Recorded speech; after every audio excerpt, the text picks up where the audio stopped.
afternoon, everyone, and welcome to beautiful Netherlands as we get all set to go for the fourth race of the Major Series European Regions racing action. Today, it's the Race of the Netherlands, live from the Circuit Park Zandvoort, here on RaceSpot TV and the iRacing Esports Network. We're glad to have you with us for what should be some exciting racing action. I'm Justin Prince. Alongside me in the director's seat for today is Igor Weiss as we get all set to go for this unique race. It's the first time the Major Series has been at this racetrack, and today there'll be two sets of races. A 22-lapper to start things off in morning race conditions, then race 2 25 laps in the daytime.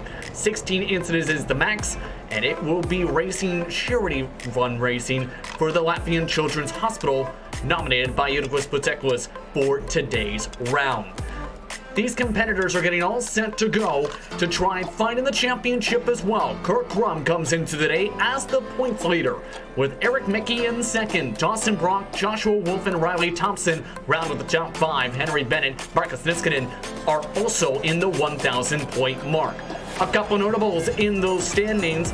A couple drivers at the bottom of the top 10. David H. Baker and Trevor Bobrovsky will start in the second pro split today, while Marcus Niskanen will take a drop week. The driver 8th in the points, Mike Kelly, has elected to take his sole championship provisional from when he won the Atlantic Region Championship in 2018.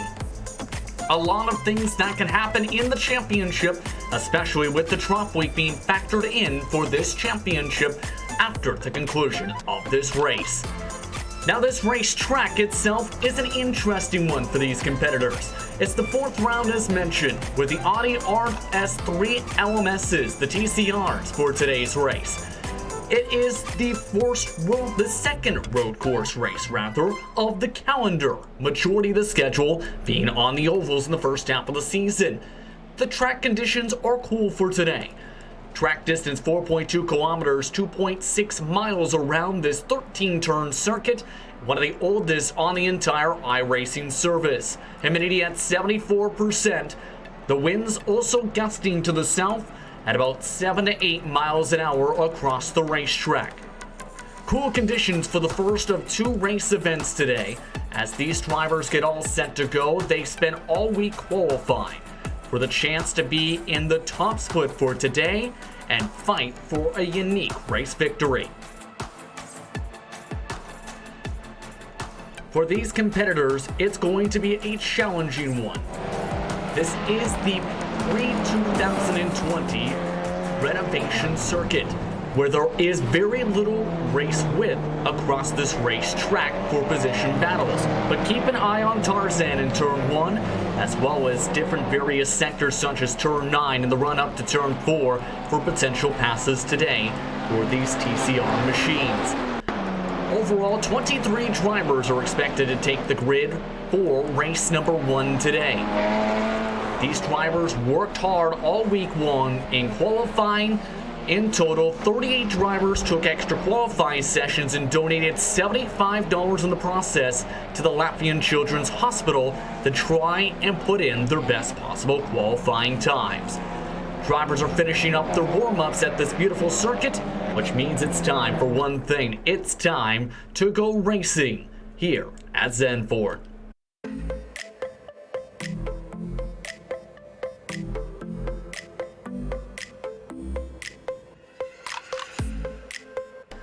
Let's take a look at your starting grid for today's round, where Ross Banfield came out on top in qualifying throughout the week. Christopher M. starts in second for Kinetic Europe, with Henry Bennett and Riley Thompson rounding out the top 4.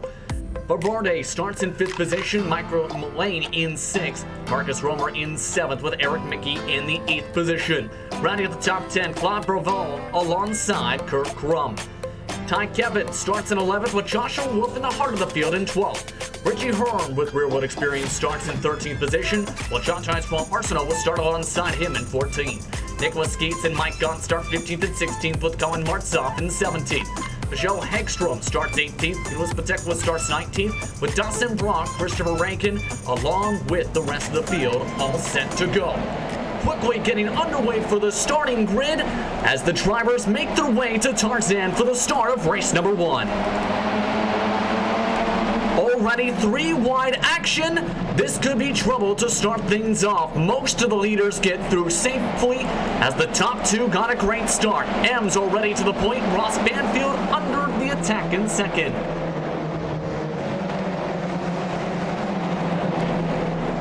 Banfield trying to work his way around behind in one of the unorthodox machines. They continue to fight for third on back as they make their way to start of sector number 2. Valverde's moved his way to third. Thompson's been shuffled to fourth.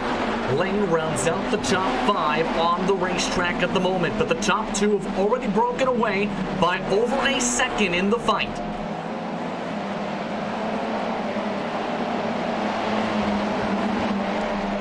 Majority of the field has got in single file to start today's racing. As mentioned, it's a rhythm track where it can be difficult to pass in a lot of the racetracks. It is differences in some parts, such as here, where the track does widen out for the potential to sweep around, as we're seeing with some of the drivers to get side by side. Following along with Kirk Crum, he's in the 7th position. He's trying to gain some time in the Bombshell Racing Team machine.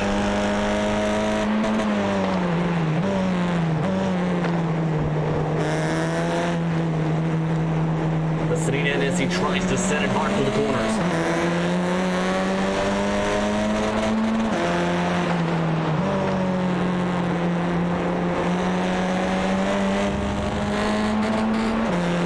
As you can tell, rhythm very important to try and make moves on drivers such as Henry Bennett, the car up in front of him.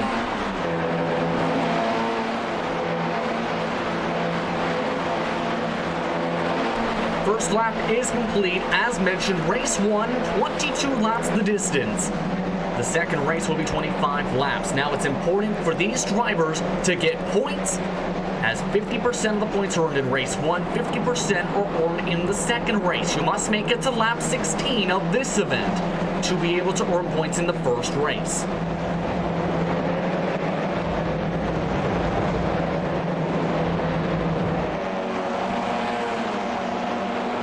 Following along with some of the battles up on your screen, this is around the edge of the top 10 for some of the competitors. Specifically, that's Ty Kevitt in the 10th position. That's a Black Eagle sim racing machine, carrying a lot of momentum and speed down the crescents of the hillsides.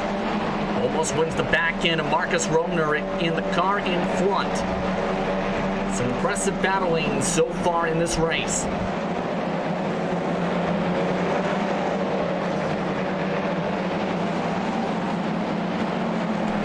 Trying to dive to the inside line. Ty Kevitt trying to carry momentum for the 9th position. Still can't get the move quite yet.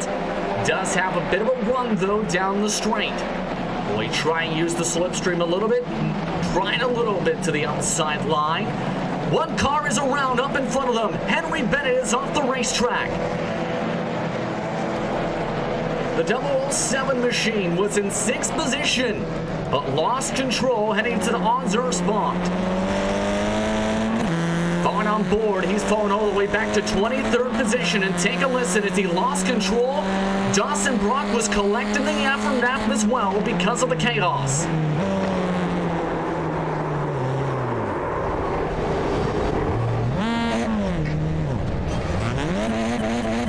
Well, that's the reason for Bennett, but you can see that caused a bit of checks as well. Here's the view from the outside look. And keep an eye on Brock in one of the Torque Freak machines that also had trouble just towards the bottom side of the screen as they pass by. You see some of the drivers were going 3 wide as they were trying to avoid the traffic. That ended up collecting Brock off the corner exit. Meanwhile, Christopher Ems is in control of the race lead.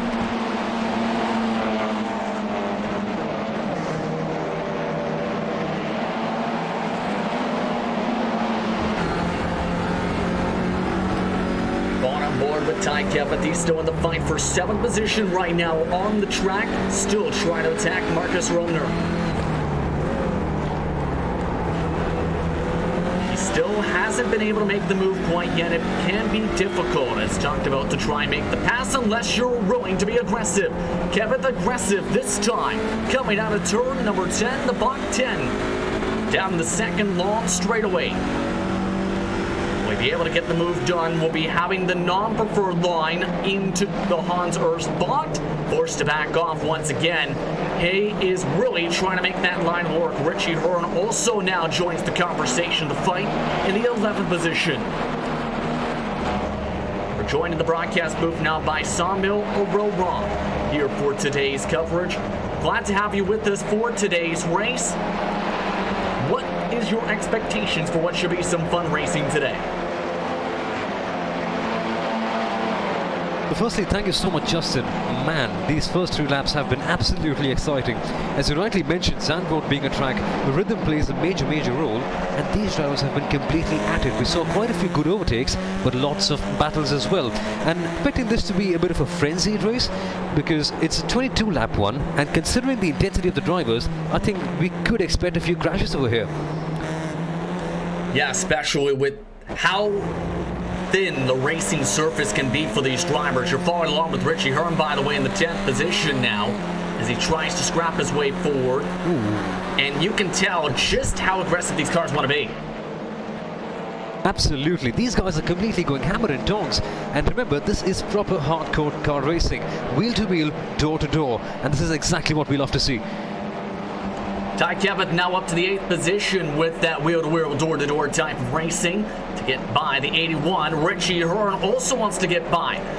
Now, Richie Hearn does have real-world experience. On top of being a broadcaster with GSRC, the Sim Mortal Machine driver does also have experience in IndyCar racing. He's using that experience to get himself side-by-side for the 9th position. And now we see the yellow car. This is the car number 70 going down the inside. I think he gets the move done. Good racing over there. He saw the gap open, and Richie Hearn saw his spot and made the move done. But let's see this one. There's a battle going on here. They're side by side once again as we head to this very tight section. I think they went too wide there almost for a second. And I think that's the 81 car falling back. Yeah, Joshua Wolf, it seems, has made up a position. Very opportunistic driving by him. 81 is runner at this point, so these drivers making their way down the straightaway. Wolf currently in the 10th position at the moment on the racetrack. Everyone's single filed out for the most part into small little packs. However, the top 2 are slowly being reeled in here, Sawmill, where Christopher Ems and Ross Banfield, they swap positions in the run to Tarzan this past time by with some contact. Wow, that is absolutely fascinating. The battle for the lead here, this one, as we ride on board, is a replay here. Ross Banfield, and my goodness, that's a good overtake. It's a hard spot to overtake, but he just kept his line and had the confidence in his car, and he got the move done. Fantastic racing. Fantastic indeed from Ross Banfield as he tries to pull away a little bit right now at the moment in this race. The thing is, though, he's getting reeled in quickly. There has been a problem for the 19 machine, however. Christopher Reagan, he's had a technical issue. He is now off the racing surface. It is looking to be potentially our first DNF of this race. As this is all going on, though, pardon me, Sawmill, in this, third on back is reeling in the leaders here. Yeah, I think it seems to be quite an exciting battle. Now, we saw the top 2 battle it out just about a lap ago, but now it seems that the other drivers, the top 3 and the top 4 as well, they're just trying to attack, and they're maybe looking to have a chunk of the pie, you could say. Yeah, absolutely right now. As they make their way down the front straightaway, this is the longest straightaway on the circuit, 678 total meters. And one of the best passing zones, of course, in this entire racetrack is turn 1. You can see why with Christopher Ems trying to outrank Ross Banfield. You can gain so much time and try and ride that bottom curve to make that pass, because if you keep it side by side here, Sawmill, you can end up getting the preferred line right before this quick lefter. Absolutely, Zandvoort is a track that is incredibly tight, and some people wonder, how do you guys even go side by side over here? But it's the most daring drivers and the most boldest ones that try to do something like this. And well, if you're lucky enough, you do come off unscathed. But if you aren't, the consequences could be deadly. Absolutely, and already we've seen these drivers look to be more cautious now as the race has flowed in towards the start of lap 7 this upcoming time by 16 laps to go in race number 1 of 2 in this round. The Kinetic Racing driver still follows behind. His teammate Emma Verde is closing in along with Riley Thompson, Michael Lane, and Kurt Crum, though, just behind them. You see them in the backdrop. And it comes to question, though, how long do you think it will take for the rest of the field to try and reel in? Remember, the gap was up to 1.7 seconds in the first couple laps on him. Yeah, I think considering how fast they're battling right at this moment, considering how aggressive they've been, the top of the pack, I think it should be. I don't think it should be a long time before we see the others catching up as well. Because it's an interesting thing about racing. The more you fight with the others, the more you lose time, and that just allows the other guys to catch up and maybe make it a bigger battle. Exactly, and right now, paced by the drivers third on back is fairly even, about 1 minute 46 second lap times for the majority of the top six. Where the gap between 6 and 7, by the way, has already grown by 3+ seconds, as you see everyone just getting into a good rhythm here, and with this type of racing, that is so important. Indeed. As Zandvoort, as you rightly mentioned, I mean, it's all about rhythm. It's such a fast and flowing track, and in my opinion, it's one of the more enjoyable tracks on the entire iRacing list, you could say. And we just are having a look at the battle for the top positions. I think they're just closing in a little bit. Ross Banfield and Christopher Ems, the gap now is just almost 0.3 of a second. I think with a lot of laps left to go, this should be a battle that should be going towards the end, I guess. Yeah, this is a strong potential to go back and forth, especially if the drivers play their cards right for today's round. This time, gaining about a 10th or so down the straightaway once again. M still trying to stay on the side of the slipstream of Ross Banfield. Of course, there's been some strong team performances. The team that is in fourth has two of their cars inside the top three. Kinetic Europe trying to close their way in the championship fight after some good qualifying results. Bombshell entered today on top of those standings. Grizzly and Torque Freak Racing in their combined effort have a neck and neck in that team championship. While one of the air representatives of that battle, Riley Thompson, has been closing in. He's the driver you see getting poked from behind. Michael Lane trying to take a look for fourth position. So everything is on the line, still very early on, but these drivers know points can be important as this season progresses, including battles such as this. Well, absolutely. I think one important fact that all the drivers must remember, that you can only score points if you finish the race. So the aggression, although it needs to be there in order to win the race, it must be controlled aggression if it is to result in any points. As we see one of the drivers trying to make a move down the inside at Tarzan, didn't seem to be a fairly successful attempt, but let's see how it's going on for them. Yeah, you're still following along with the battle for fourth position. Thompson is the car in front, Lane the car behind for Can-Am Racing. Approaching one of the best passing opportunities. A couple drivers have poked away underneath to try and make a move through Bach 10. Lane, though, misses the apex, slides up the racetrack, and loses a little bit of time. Not going to be able to get the pass done quite yet. Kurt Crum now a little bit inside the slipstream as well. So all of a sudden, the 6-car train for the lead pack has shrunk down to 2 groups of 3 as a result of the racing here. Well, it was interesting that only a couple of minutes ago we were discussing about the possibility of more people joining in the battle for the lead. But as you rightly mentioned over here, it just seems to be spreading out here. Regardless of that, we are seeing some really tremendous racing. Riley Thompson defending really hard from Michael Lane over here. And you just got to wonder, considering the kind of momentum that Michael Lane is in, I think it's a matter of time before he can get past. But he has to remember that Riley Thompson isn't an easy customer. He'll have to fight hard for that position.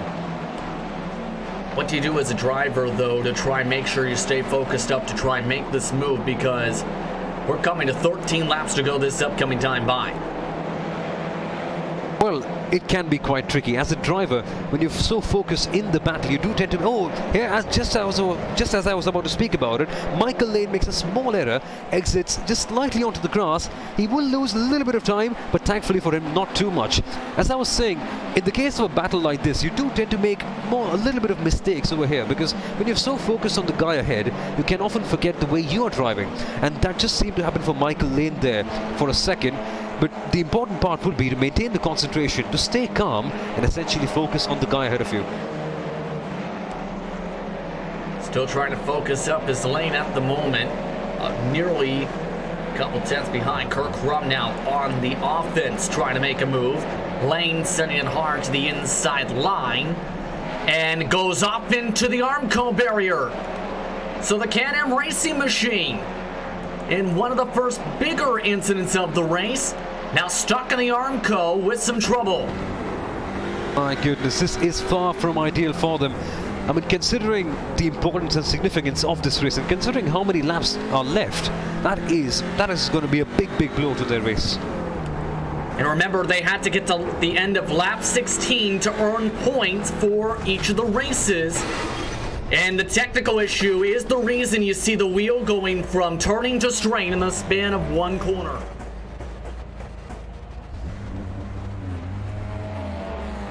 Well, things can happen as we ride on board with Michael Lane. He hits the apex and all seems normal here. But not here, I guess. Just goes past and crashes into the Armco barrier. Far from ideal. Oh goodness, this is so hard to watch. Yeah, that's very unfortunate for him, as now we'll have to hope for a good point solo in the second race for today. Coming to 12 laps to go this upcoming time by. As we check back into the 70 machine, Richie Hearn, he's that black and yellow car you see trying to gain time. He has been basically with Ty Kevin this entire run for the most part, ever since he started, or in terms of Richie Hearn, in the 13th position. And it seems like the pace has balanced itself out on this racetrack. Yeah, I think this is quite an interesting and crucial part of the race, because the middle laps, normally they tend to be the ones that are the most processional, with not a lot happening in there. But this is the time where you can win the race or lose it, because your consistency in this phase, it can certainly help you get closer to the leaders. And if you're the leader, in fact, it can help you pull away from the rest of the pack. So this middle pack, the middle part of the race, although it may seem like the most boring one, it is the most crucial one of the race. Yeah, absolutely. And I'm very curious to see if Richie Hearn can try and make something work in this 70 machine, as he still tries to get around for Elite West Racing for their blue entrants. Not as good of a run compared to the two cars in front. Eric Mickey is the driver that's leading this drafting train at the moment. Currently, they're separated by 4 seconds to the next group of cars that are fifth on up the road at the moment. No one able to make a dive quite yet, it appears. Hearn, though, the most aggressive on the brakes. And Richie Hearn, again, showing his confidence on this racetrack. Much more aggressive on the brakes on entry. But everyone else has been able to gain a little bit more on exit as a result. Yeah, I think this, as you rightly mentioned, this is the difference between all the drivers and their styles. Managing both these things can be a bit difficult, because some drivers, they prefer to have a better entry, and it's essential to manage both the sides of the things, because the entry and the exit, they are essentially the two most important parts of the corner, and getting them right, nailing them down, is quite significant to the success of all these drivers here. Still following along with this train here, and we talked about the importance of being patient to make some moves. You can tell, though, that Ty Kevin wants to be the aggressor along with Richie Hearn. He's trying hard to attack the corner entries and get any type of edge he can on Mickey. Yeah, I think this is going to be one very interesting battle to watch. I think Mickey is trying to defend really hard, and I think he makes a move down the inside. He tries to, but Mickey blocks it off. That is some properly good defending, and now we're seeing things getting really exciting here in this part of the race. Coming to 11 laps to go for these drivers at the halfway point of race number 1 of the Race of the Netherlands here for the Major Series European region. You're on RaceSpot TV and the iRacing Esports Network. For those tuning in, Ross Banfield's the leader, Christopher Emerson second, Valverde, Thompson, and Crum round out the top 5 as the fight for 6 continues. Kevitt this time with a good run coming on towards the corner.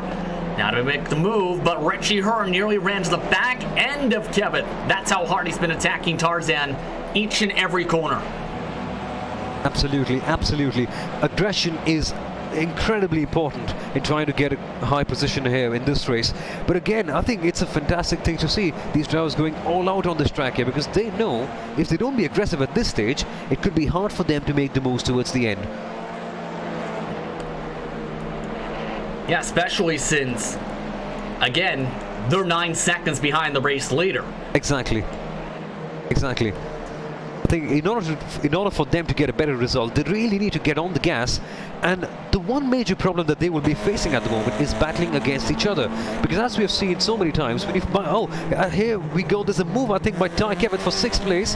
Again, the move is blocked off. That is once again some tremendous defending driving here.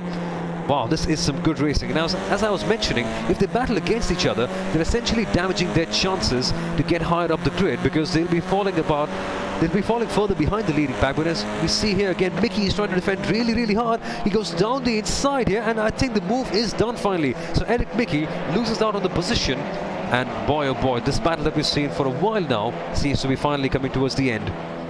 Yes, indeed. Mickey finally passed by Kevitt. Now becomes the question, when does Richie Hearn make the move? He is now in the back bumper for 7th position once again. And we've seen how hard that Hearn has been into Tarzan the past 2 times. Will he be hard onto the gas, especially with the driver that's very defensive, such as Mickey, the driver who came into the top 5 of the point standings? No, Hearn actually goes a little bit more conservative. Here's a replay, though, of the move. But Ty Kevitt, just take a look at how he's driving here. He tries to line up a move down the inside, but Mickey defends it really, really well. But now this is where he gets a much better exit. Tries to use the slipstream a little bit. He'll be lining up the move here. I think he goes down the inside, if I'm not mistaken. And simple, braked much better, much later.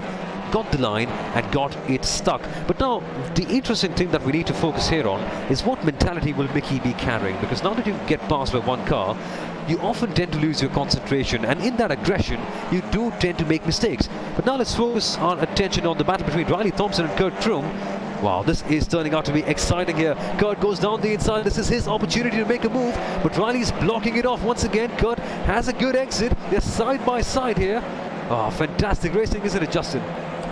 Absolutely fantastic. Again, this is the fight for 4th position. Thompson on the defense, able to hold off Crum for the time being, but trouble just this past moment or so. Lane ended up having trouble with, I believe it was Mike Gott on the racetrack in sector number 1. And right now, Lane is stopped on the racetrack in the middle of the surface in 22nd position. Oh dear. So he did get collected by Gaunt, it appears, in the back of the field. Gaunt had been dropping tons of positions the past lap and a half, and ended up collecting Lane. Poor old Michael Lane. I mean, he was having such a good race. He was having a lot of exciting battles. But then again, oh my goodness, he just took him into the wall, I guess. Yeah, he was just in the grass. My goodness, I wonder whether Michael Lane is going to have a few infuriating words to say, because he was having a very, very fantastic race. As we take a look at the replay, Mike Gaunt, I think he just goes outside, loses a bit of traction on the grass here, and just as he comes back, Michael Lane gets unfortunately collected. And well, how often do you see something like that? Yeah, those drivers are not going to be happy, especially Lane. Lane, remember, was on the recovery drive after a technical issue with this wheel. He's now got significant damage, mind you, while Gaunt is in the pit lane getting repairs done at the moment. Take a look at Gaunt's car as it's in the stalls at the moment, coming towards 8 laps to go. Well, as we take a look at Gaunt's car over here, well, it seemed like victory lane could be an opportunity for Michael Lane, but again, that crash certainly rules him out of the entire chances of winning this race. But again, that aside, there are a lot of incidents for us to focus on in this race, and here we see a battle going on here towards the final sector of the track. Riley Thompson and Kurt Kroom, this is the battle for 4th place, and Kurt Kroom is still on the tail of Riley Thompson. They've been going at it for a long time, but the incredible thing is how consistent they are and how they've managed to stay on the tail of each other without having any major incident. Yeah, they've been nice and clean and respectful in this fight for 4th position. And the interesting thing is, these are some of the drivers who have had some fall off pop up for them, we should note, because the leaders are still running only 4/10 of fall off. These cars you're on board with have already fallen off nearly a full second compared to the top 2. My goodness, that will definitely not help them in their quest to try and win this race. But again, we still have quite a few laps left. I mean, it would take something miraculous for them to perhaps get to the leading pack. But that aside, Kurt Kroom is attacking Riley Thompson really hard here. This is my favorite part of the track, this really fast left section, and this could be an opportunity for Kurt Kroom. If he lines up the move here properly, he could have an opportunity to move into 4th place. Good defending there by Riley Thompson. He just blocks his line, and with full authority he says, "No, Kurt, you're not going past here." Yes, just can't get the pass timing done quite yet, and a little bit too far back to try and make a move at the very moment. Behind them, mind you, still, Eric Mickey is still in a scrap with Richie Hearn. Those drivers in the backdrop nearly get side by side. Hearn trying to go the long way around, trying to diamond off the corner to make it a move for 7th. Can't quite make that position work at the moment. It seems as though passing is now, once these tires have started to come in for these drivers in these TCRs, that it's become a premium almost because of the difficulty of this track. Absolutely brilliant point, man, because the track is, firstly, it's incredibly tight, and then you consider the kind of drop-off that the tires are having. It's becoming increasingly challenging to make any passes. But again, good defending by Mickey once again, but this is just allowing Ty to just pull away ahead and make a good gap between himself and the rest of the pack. Well, Mickey, he has to defend really hard now. Not a lot of laps left in this race, but again, now we see a move. I think this is going to be a hard one for Mickey to defend. He goes down the inside, car number 70, that is Hearn, and finally he gets the move down, or does he? They're side by side here heading into turn 4 if I'm not mistaken, and Hearn finally gets the move down. Good driving. He was lining up the move for a long time. Oh, trouble in front of them! Contact in the fight for 4th. Kroom and Thompson collide on the exit of turn 4. My goodness, it's all kicking up here in Zandvoort. And we tried on board, we take a replay of this crash actually, and they just got nudged behind. I think Thompson just got nudged off the track if I'm not mistaken. I don't know if that was just a mistiming from the bombshell machine or what there, but Kroom costing both of them a ton of positions because of this. Well, there will be some sparks flying out, and we just spoke about it a couple of minutes ago about how respectful these two guys were in their battle for 4th place. Well, times change rather quickly, don't they? Yeah, that came very quickly and caused a lot of chaos for some of the other drivers. Everyone else did make it through cleanly, but because of that, Ty Kevett is now in 4th position. Richie Hearn now is in line for a top 5. He is one of the biggest movers in the field, a +8. Wow. It has been a sensational race so far by Richie Hearn. That last move that he made there on Mickey, I think that was just fantastic. Now we just take a look at the counter of the changes in position that we've had so far in the race. Banfield staying where he is, Ems as well, no change in position, but Valverde moving up 2 spots. But the big leader, as you mentioned, it's Kroom, Kevett and Hearn. All 3 of them moving 5 places, but again, Puteklis, if I'm not mistaken, I think I've just butchered that pronunciation, in the 666 car has moved up 7 positions. So that's been a fantastic race for him so far as well. Yeah, absolutely. It's been a quiet one, actually, for the 666 machine in particular, and he's one of the top drivers we've seen in the past couple of years in this series. Others, mind you, have gone up in total 11 positions in the field, such as Mike Kelly, who's in the 12th position. Here's a look at Kelly specifically, and just so happens to be with Particulars at the moment in that fight for position. That's where Riley Thompson cycled as well. He's the car in front in the 10th position.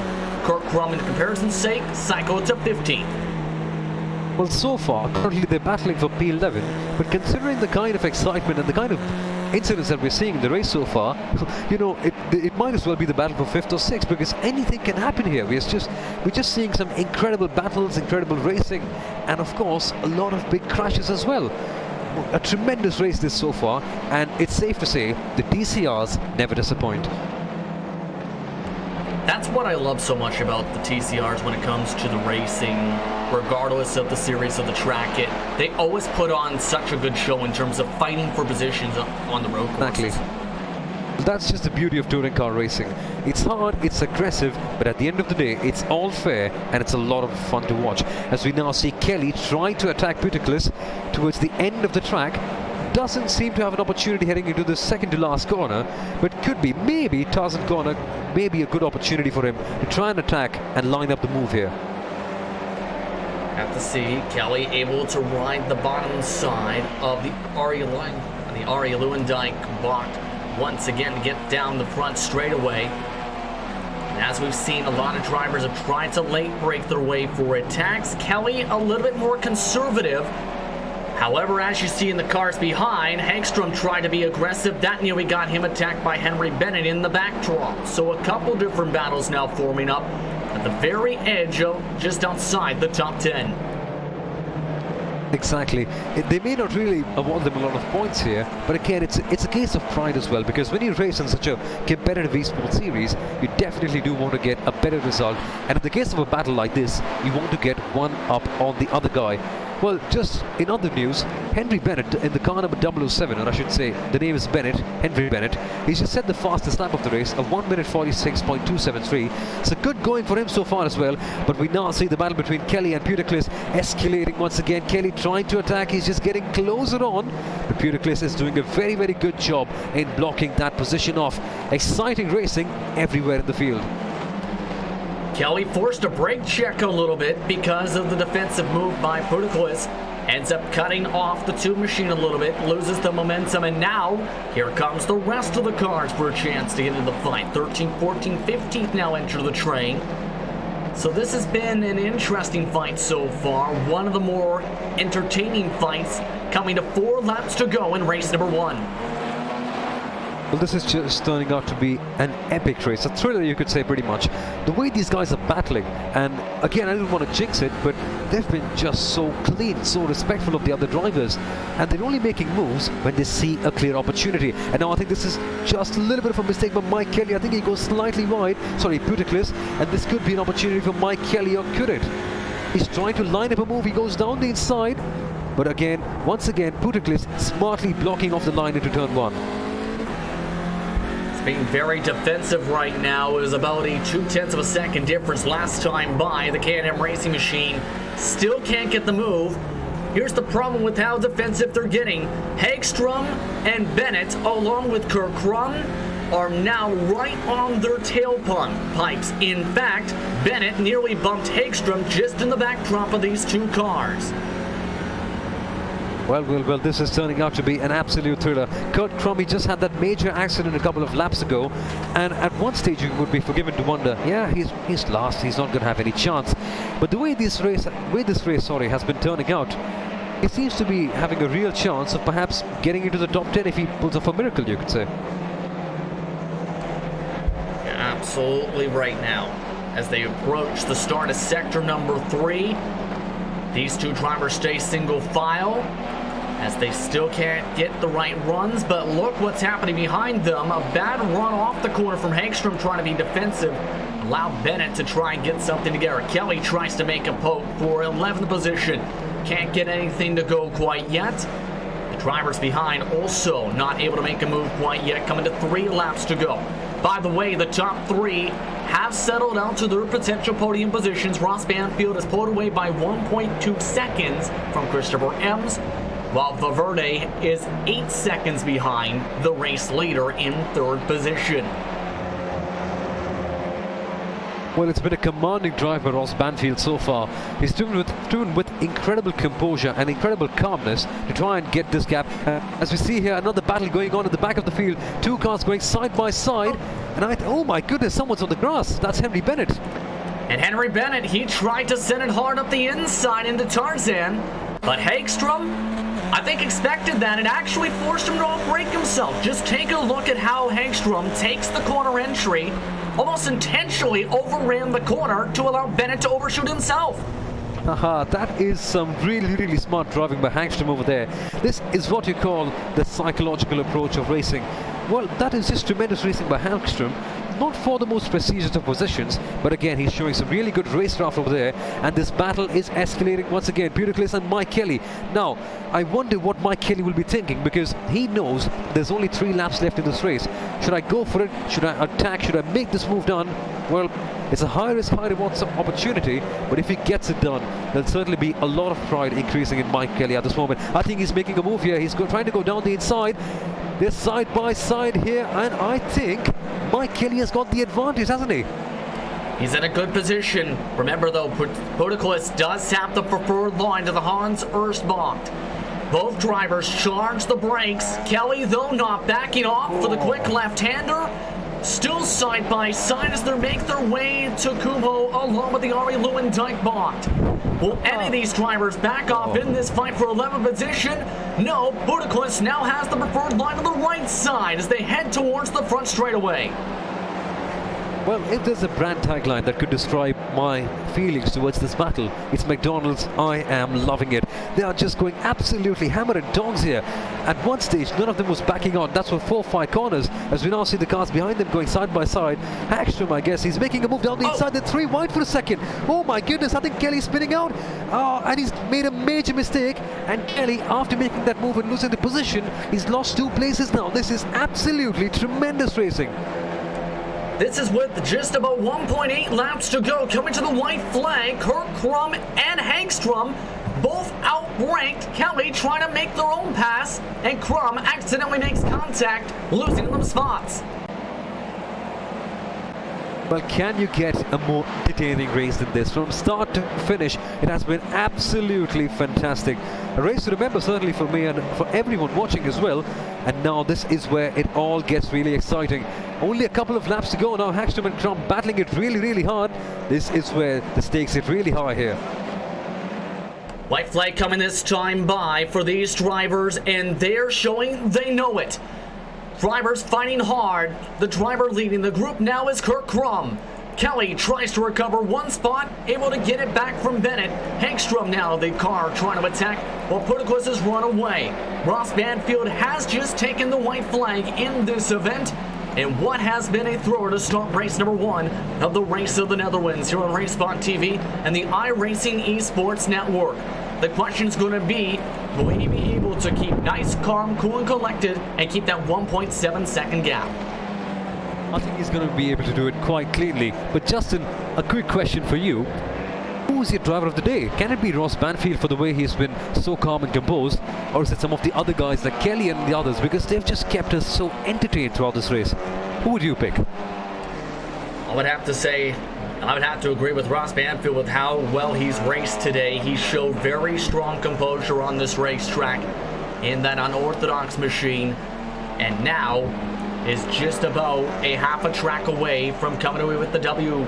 Christopher Ems looking to secure 2nd position. Valverde in 3rd position on the track, while the next position train is 4th, 5th, and 6th. Still Kevin, Hurd, and Mickey all trying to determine things.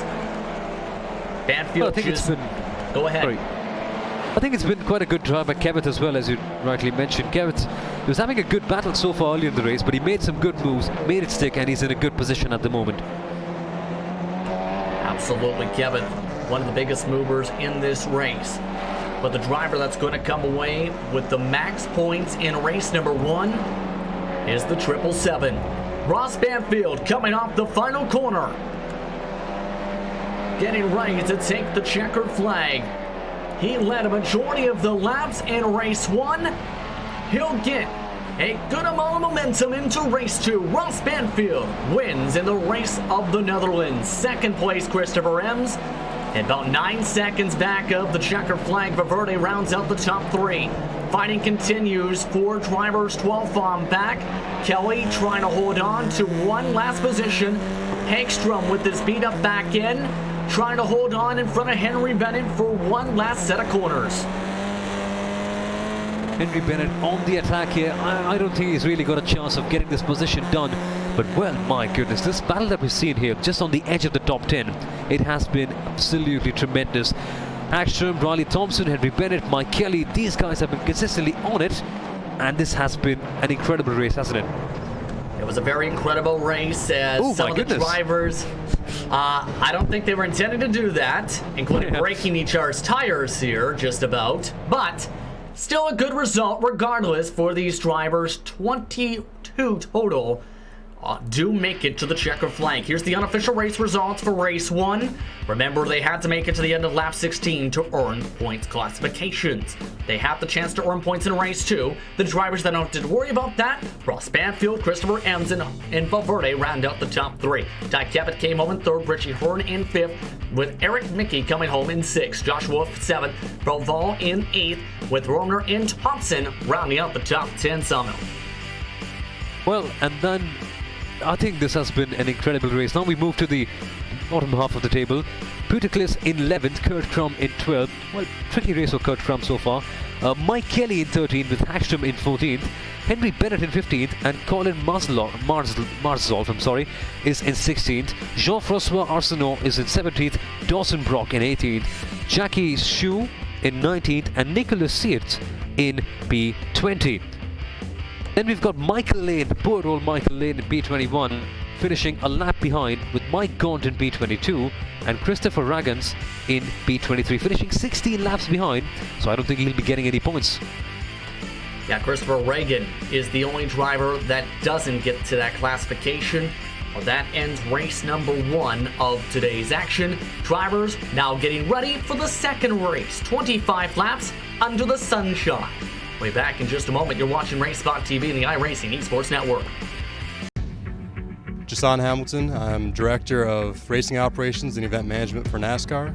I'm also the Series Director for the eNASCAR Peak Antifreeze Series on iRacing and the eNASCAR Ignite Series on iRacing. We're here at Myrtle Beach Speedway for a test session for Zach and Max, the 2 champions from the eNASCAR Peak Series and the eNASCAR Ignite Series.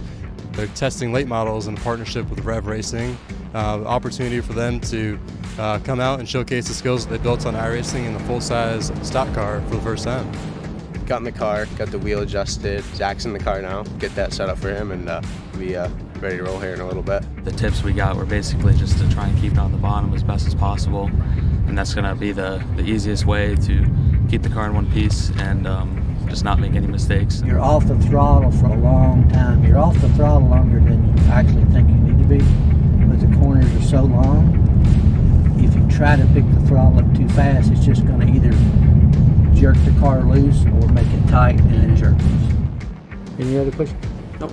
We'll try it, and if you have any trouble, need to talk about something, it's fine to stop. Always come off the racetrack like we did, a while ago. Yep. Okay.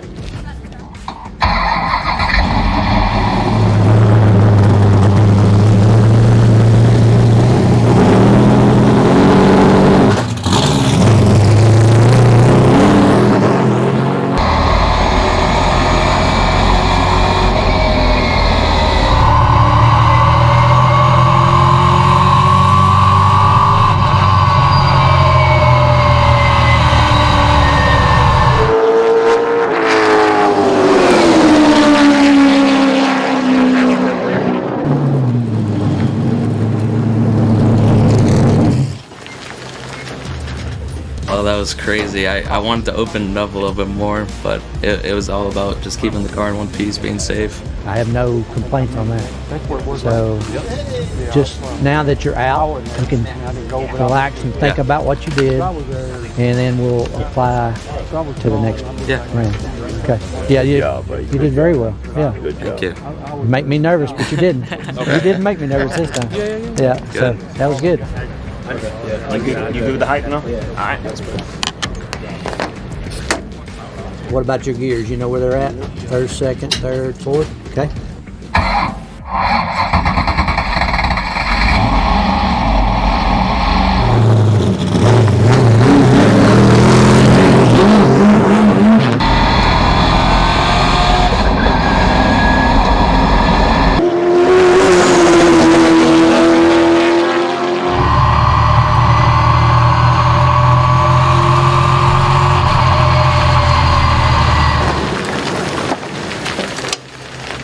What we're telling you now is what we've told him all along. And you're doing fine. Yeah. You're doing perfect.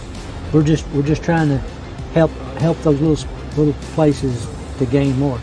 My name is Mark Green. I work for Rev Racing. I am the driver development coach for the team. They both got up to speed fairly good. The biggest thing, especially here at Myrtle Beach Speedway, it's the line that you run. This place it's old pavement. It's wore out. It doesn't have a lot of grip. So there's a different way of racing this racetrack, line-wise and driving-wise.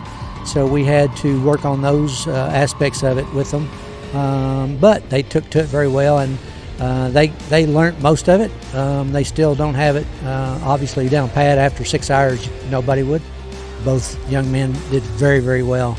We were very happy with our test today. No mishaps, and I think everybody had fun, and we had a good day. So both Max and Zach did a great job. It was very impressive to see how quickly they got up to speed today. They took the coaching very well. We implemented a similar format to what we do with the Driver Diversity Combine, where we bring a large group of drivers in and evaluate them. We gave them a couple of sessions in the morning to get up to speed. Both of them took those sessions, learned from the coaching that we had today with Rev Racing's Mark Green, and both of them built. And as we went on throughout the day, every time they went out, they got faster and faster, and we're actually turning some pretty competitive laps by the end of the day.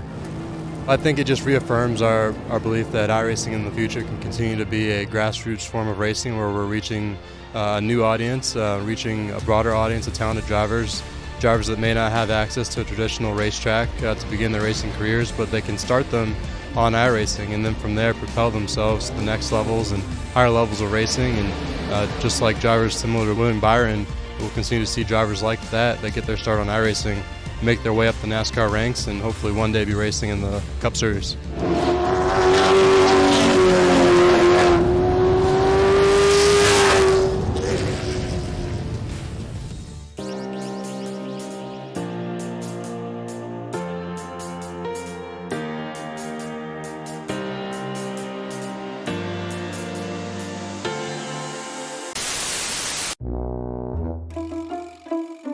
And the Team Red Lane car locked to opposite lock. You've got to remember, these cars are cold, we've got to spin. That's the NX Racing team car. That's the spin, and turn 2 is one of these points where it can happen, and how no one has hit him. I am absolutely staggered, David. Yeah, I mean, that was good heads up, realizing we had a little bit of an Austin Powers moment there, as we saw him trying to get that car turned around. These GT free. No. Dude.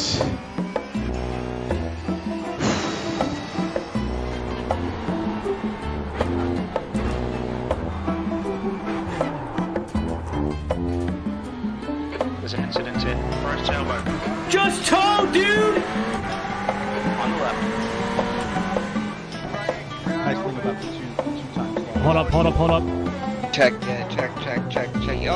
my god! Oh my god!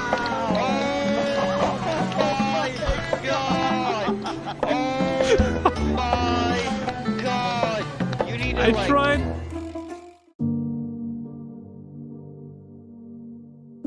Tengo limitado a 25 coches en pista, que solo vemos. Ojo, es por la izquierda. No, tío. ¿Alguien le va?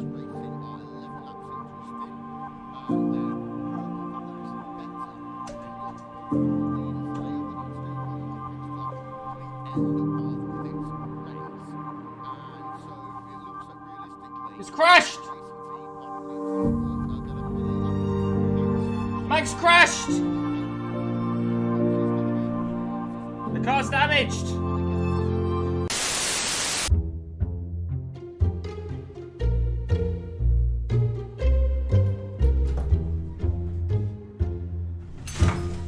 Holy!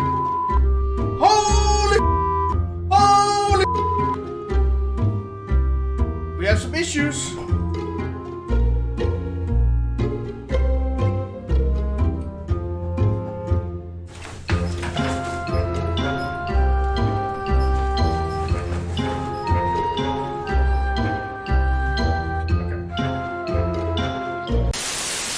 I've just been asked to focus on a driver who's not in a race. So what we're going to do, ladies and gentlemen, is, if you bear with me 1 second, because I need to actually make this gag work properly, we're going to go and focus on Nicky Theme. Oh yeah, we can't. He's not in this race. So, there we are. Let's go back to the actual race, shall we? We do like, by the way, you keeping in touch with us on social media. Whoa, what's happening? What is he doing? What? Better not be doing this on purpose. What is it? Come on, it's cheap if he does it on purpose. Watch your right side. Clear on the right. Oh, come on. Well done, Matt. Great drive. That's a podium. I'm taking the win at Bathurst. I don't care. It's going on the business card as a win, baby.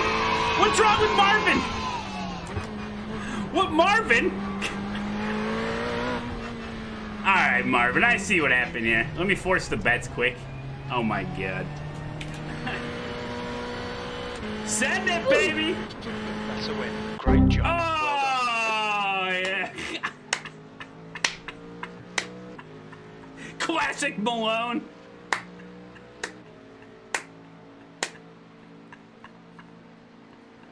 Hey, thanks, Nim. What has he got, a big lever? Or is it a clunk? You're done, Malone. Clunk.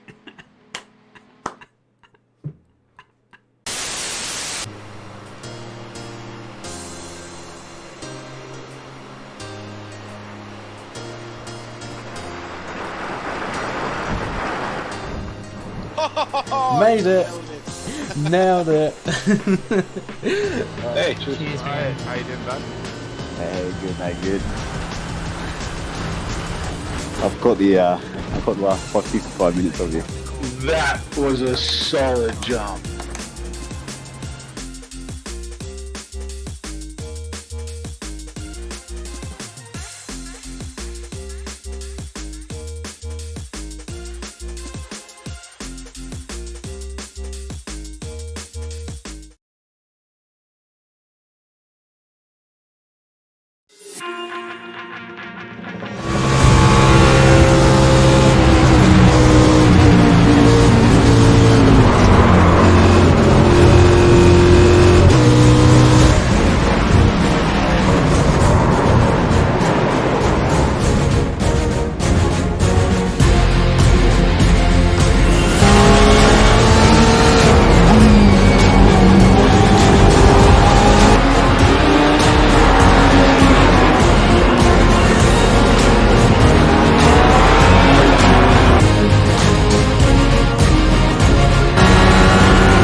Welcome back, everyone, to Circuit Zandvoort for more coverage of the Major Series European region action on RaceSpot TV and the iRacing Esports Network.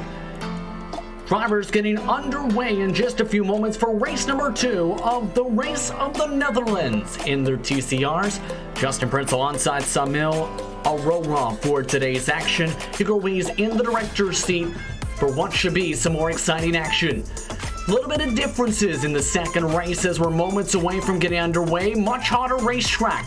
Afternoon start time compared to the morning skybox to begin race number 1. It's also a 25 lap here. Your expectations for race 2? Well, firstly, thank you so much, Justin.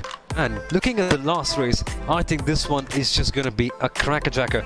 Considering it's just slightly longer, and the way the drivers drove in the last race, I think this one is going to be just a little more exciting and a little more fun to watch. It's going to be very fun to watch indeed as these drivers slip and slide around the track. Track temperature 99 degrees Fahrenheit, 75 degrees the air temp, wind blowing to the west. That's down the Sloan straightaway in Sector 2 from Turn 4 all the way up towards Turn 6. They'll have a headwind from Block 10 all the way to the Hans Ersbach in race number 2 to start. Drivers just about to get to the starting grid. Once again, 23 total drivers ready to take the green flag in this one. Let's quickly look at your starting grid as they get ready for the standing start.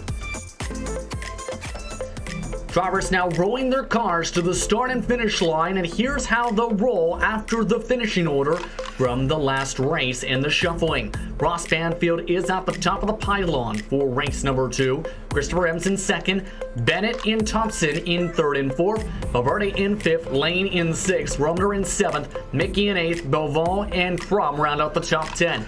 Kevin will have to charge his way from 11th, Joshua Wolf in 12th, Richie Hearn plays back in 13th, Skeets in 14th, Arsenault in 15th, with Mike Gaunt looking to recover in 16th.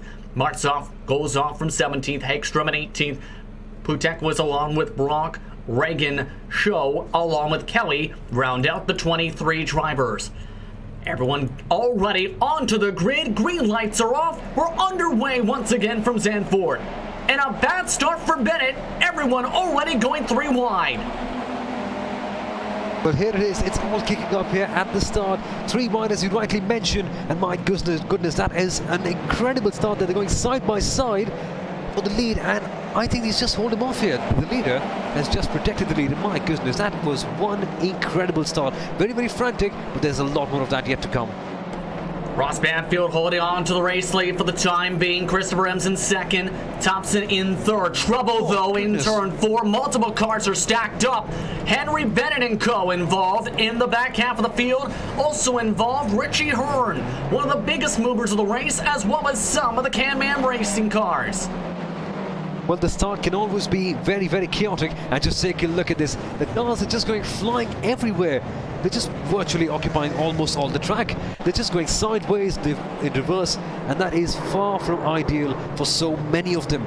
And I think we just saw one of the cars getting tugged in and just hit on the side. I'm not very sure about who that was. We will get confirmation about that. But certainly a very, very frantic and a very, very chaotic start here for the second race. Yeah, not the start people wanted right there. Some cars, as you've seen, even got slid into after they were at a full stop. That's how many cars were stacked up.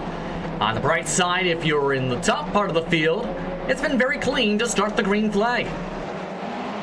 Absolutely, and for the leaders, that is exactly what they want.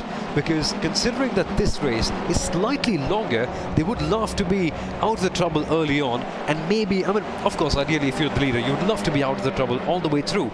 But remember, these are TCRs, and eventually, some point or the other, you are going to get involved in a scrap. So it's better to stay off the trouble right now, and maybe push it off for some time later. Now, with the hotter track conditions, what are your expectations now for these cars in race 2? Because it's much more hotter and slicker for these cars. There's not going to be as much grip. Evidently, that is very, very evident, as we can already see the drivers slightly just struggling here, not completely, but the hotter temperature does have a major impact. Trouble, turn 4, Michael Lane has slid off in the grass. He has just collected 3 more cars. Eric Mickey involved, a few others involved in the Hagenholzbocht. And then you're going to see exactly what happened.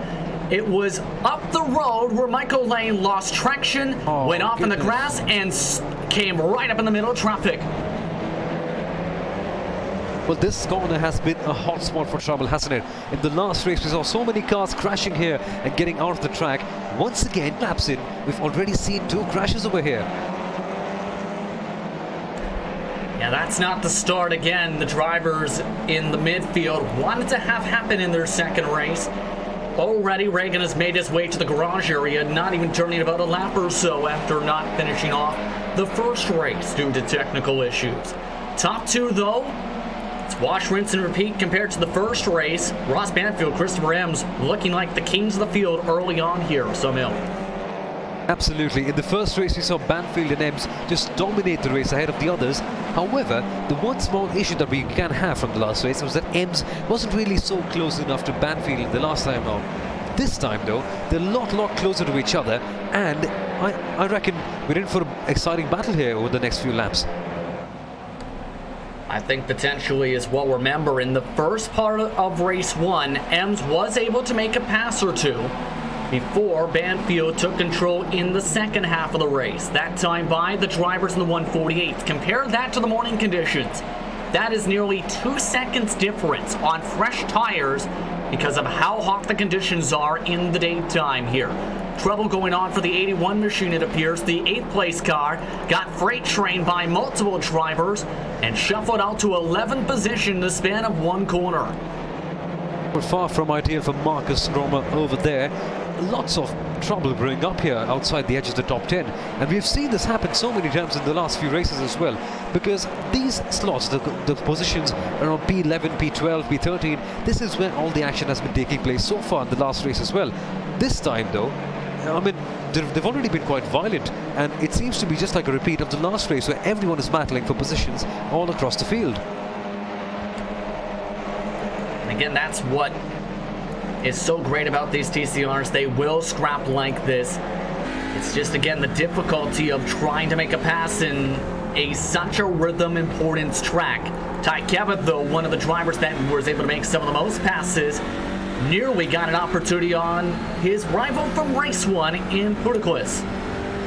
But Ty Kevitt was certainly one of the more entertaining drivers. Here he is trying to make a move on Puticlis, tries to go down the inside. Puticlis blocks it, but now Ty Kevitt needs to defend as well. It's a tricky situation for him, because although he needs to attack to get the position, at the same time he must defend to get the position blocked up as well. So funny times for Ty Kevitt, and it'll be interesting to see how he manages such a situation. But again, he seems to be on the prowl. He's side by side here with Puticlis. Wheel-to-wheel action on the last corner. They're heading out on the main stretch, and as it stands, Kevitt would have the advantage on the inside line. Has that preferred line is the question, though, of will Puticlis force a mistake, or will he be able to charge it down the high side of Tarzan? You can see, though, you get to the right side in Tarzan, you're likely going to make the pass. That's what Kevitt does for that position behind them. Dawson Brock also made a pass on Michael Lane for 12th position. So everyone's still continuing the rhythm at this point. Again, 3 laps longer distance. The drivers must make it to lap 18 to be able to get classification for points in this second race. Again, they'll get 50% of the points for race 1, 50% of the points for race 2, as treated with a single class race for major series rules and regulations. So that's the good news. If you're a fan of Christopher Reagan in the 19, he has made his way back on the racetrack in 23rd, 1 lap down. And look at this battle that we have here. Oh my goodness, I think that's one of the cars going down the inside. That is, I can't quite see the number clearly. That's one of the 81 involved, definitely. And they're going wheel to wheel heading into this part of the track. Really close racing, and as we mentioned with the TCRs, this is what they guarantee all the time. These cars are just so fantastic to race with, and that's the thing about touring cars, regardless of whatever the track is. And Zandvoort is notoriously hard to pass on. They just are able to put up a fantastic race almost all the time. The 81 and the 83 in a close battle with Michael Lane closely following them. And that's Dawson Brock you see right now in the middle of your screen, who is trying to make the move. Everyone's favorite Dawson and everyone's favorite Brock trying to get going in the Grizzly TFR WTCR unified effort team right now. And he's had a pretty impressive race already with a lot of the chaos so far, Sawmill. He's a +8 on the race and make it nearly a +7 with the slide in the corner. Well, yeah, as you rightly mentioned, a +8, yeah, still a +8. He's defended it out really well, has he? Lane goes out, and away he goes. And they've made contact, and he's hit the barrier. Dawson Brock, just as we were discussing about how good a race he was having, he is into the wall, and I am sure he'll not be happy about this. Yeah, Dawson Brock, the biggest mover at that time, getting a little bit of contact on the right rear. That is from Lane, and that's going to lose him a ton of time. Able to still keep going, but the problem is he's dropped all the way back to 19th, losing all of his points essentially. And that could be so infuriating for him, because as you correctly mentioned, he had made such a fantastic start. He'd gained so many places, and with just one tiny incident into that corner, I think he's lost virtually all of it. So that is going to be a lot of hard work once again for Dawson Brock. But right here at the top, it's Ross Banfield and Christopher Ems who are fighting it out for the lead. And from the looks of things, Ross Banfield is doing a pretty good job. He set in the fastest lap of the race, a 1:47.312. But slowly and steadily, Christopher Ems is closing up with the gap between them merely half a second. Yeah, this is looking really strong again from these two drivers. Neither of them dropped below second position in either of the races so far. Coming to 20 laps to go this upcoming time by, just crossing the stripe, in fact, for that mark right now. At this point, if you're the rest of the competitors, what do you do to try and gain up to them? Because they're already a couple tenths off a lap in the short run. Exactly. I think the ideal scenario for all the guys behind these leading pack would be to try and close up as soon as possible. But remember, the interesting thing about touring cars is that you often get embroiled in so many different battles of sorts that it's hard for you to gain time so quickly, because touring cars, because they race so well, you're quite likely to get involved in a battle of sorts, and when you race against each other in a battle, you do tend to slow down in comparison to the leaders. So that could be one very defining factor of this race. But again, there's a long time left for this race to end, and anything could happen. One of the battles that is going on where anything can happen, such as this, is for P10. Inside line, Romner able to make the pass, taking advantage of a mistake from the 666. And Michael Lane still trying to keep going in this train as well. Mind you, Michael Lane has no back spoiler from the first incident he was a part of. Yeah, it's been fairly complicated for Michael Lane so far, but still, he's been doing a pretty good job keeping up with the others. Now it'll be interesting to see how he keeps his position, but up ahead, Roma is having to do a very, very tough job to try and defend his position. They go side by side here into this very tight and technical complex, but Roma does a good job to block his position off. Good defensive line that time, but want to discuss that car again you see with no back end. Lane, how do you think that's going to be affecting his car here in the 62 machine, that 12th place machine? Well, it's definitely going to have an impact, because although these TCR cars, they're not the most downforce oriented cars in the world, losing your rear wing really does have an impact. So he'll be losing downforce, and that will certainly impact his cornering speed just a little bit, and that could make him slower evidently, and his quest to finish higher up in this race could be largely compromised by losing that rear wing. But still, somewhat miraculously, he's still doing quite a good job. Guys look pretty impressive as protocols have forced to check up a little bit. And a defensive line for Romner. Romner overruns the corner though. Now he's sliding up the racetrack. Going on board with the kinetic gear machine. But Pudiclis, as you mentioned, is just been in the heat of everything. He's been in so many different battles. But the one fantastic thing about Pudiclis is he's not really made a lot of errors as such, and he's not really been involved in a lot of crashes. So that is one really good thing that he's doing right here. But regardless of that, all that's the past.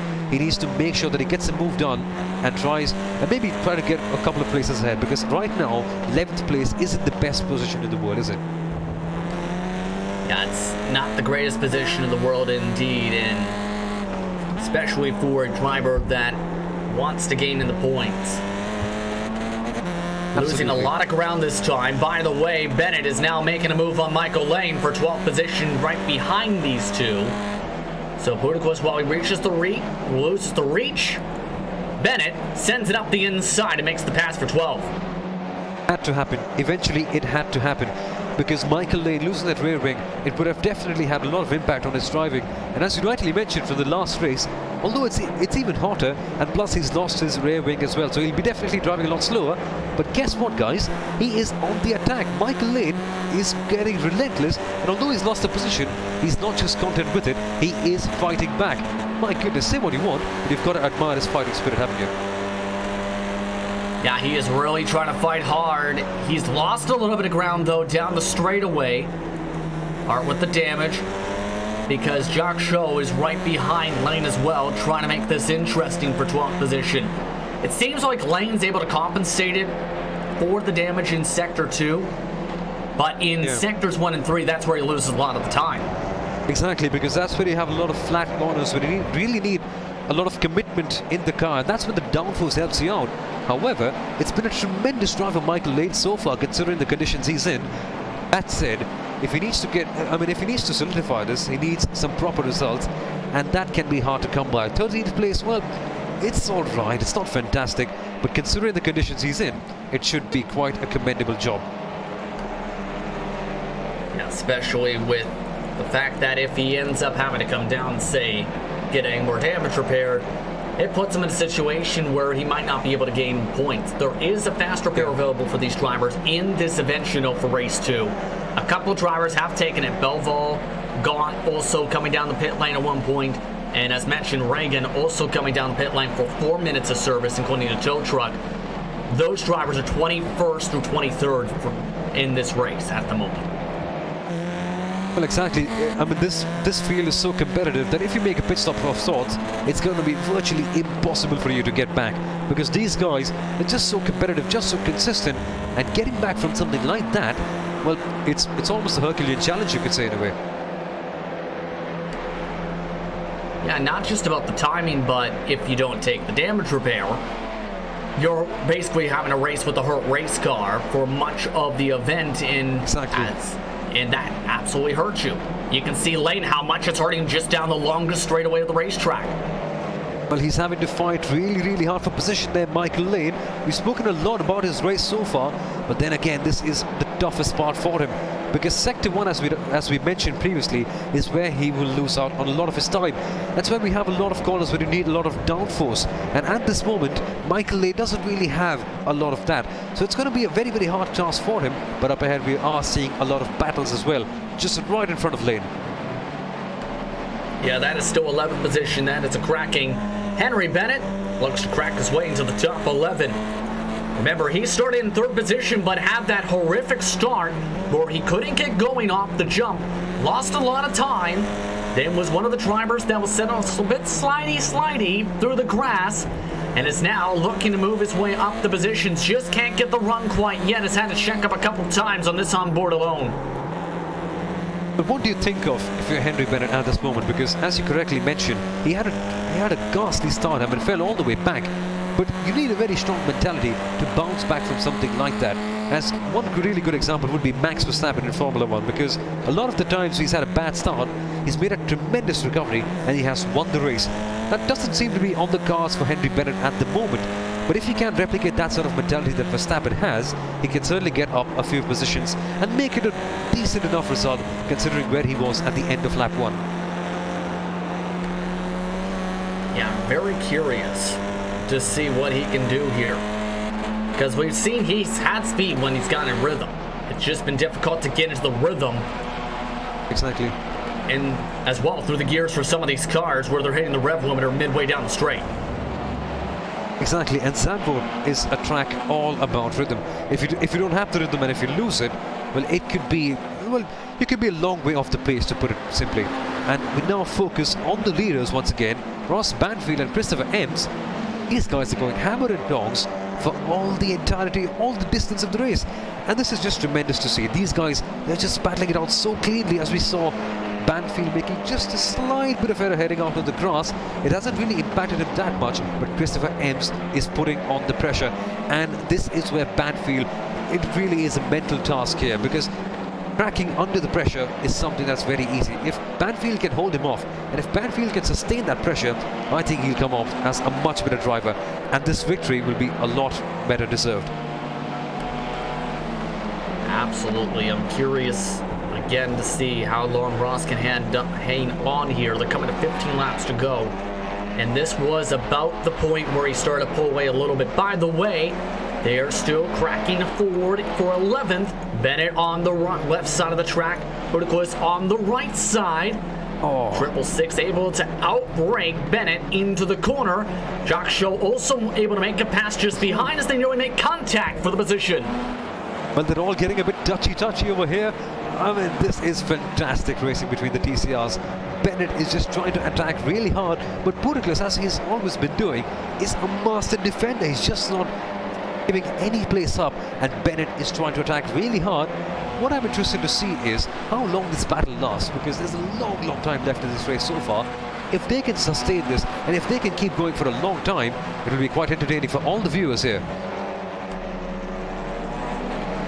Yeah, it almost feels like this entire grouping of cars, the same names for the most part in this train alone, haven't happened to go back and forth for the past race and a half nearly already as we fall on board with Bennett once again. It just seems the Triple Six is not comfortable right now in a lot of these corners in race number 2, and Bennett just can't get the right run to make a pass yet. Exactly.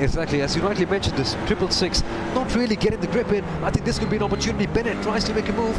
The Triple Six is getting really unsettled here, and one of the reasons for that could be the changing temperatures. It's much hotter here, not enough grip, as we now see Bennett trying to attack. They're really going nose to tail here. This is tremendous racing.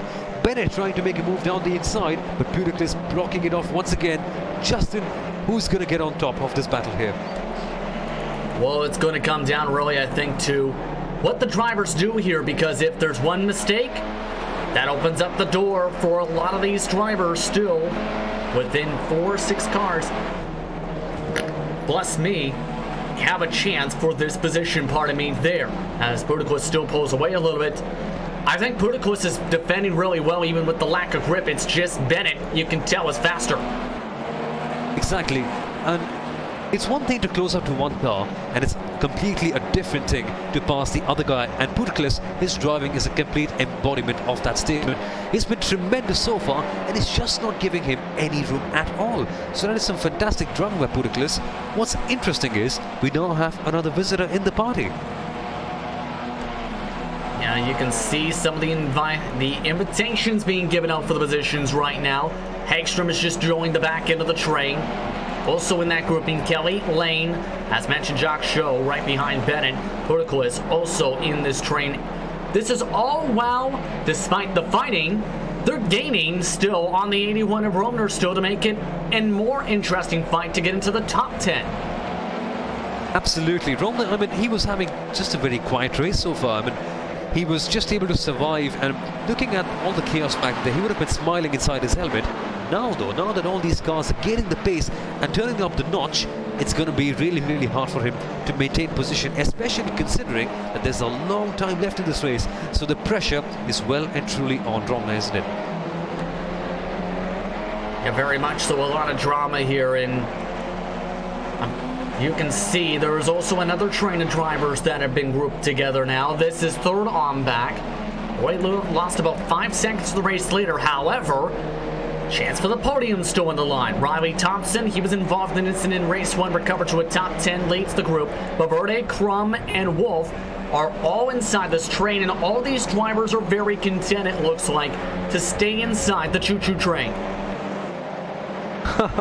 That's a lovely line over there, Justin. But yeah, exactly. They're just not looking forward to trying to make a move here. Of course, there's a long time left in the race. You do not want to make a pass that's too aggressive and then fall out of positions and not have enough time to regain any positions. So Kurt Krum, I guess he's just trying to make a move here, but he's not so aggressive about it. He can't wait. He knows that he has a lot of time.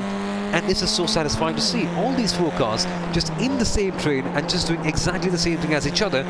How often do you get to see something like this in a TCR race? Yeah, lots of patience being shown by these drivers right now, and that's the main thing too, is as they're approaching the halfway point this time by, you have to remember too, you fight too hard, you have the chance to cook the tires. Exactly, and the most important line about racing, you have to finish if you want to score the points. So you can do a burnout, you can go all in and you can have the race of your life, but towards the end you can crash, maybe get a penalty or maybe burn your tires out, and that could severely impact your result. So the important thing here would be to be calm and considerate as we see one of the guys trying to make a move here. This battle is really heating up. All the patience we spoke about is now going for a toss, it seems. That's Valverde trying to squeeze his way for a move. Seen an opportunity in block 9, not able to take advantage of it for block 10 as they make the way towards the Hans Erzbach once again. But that's again some of the risks you have to take though here. If there's an opening, even with the patience, do you take it? That time Valverde tried to take it.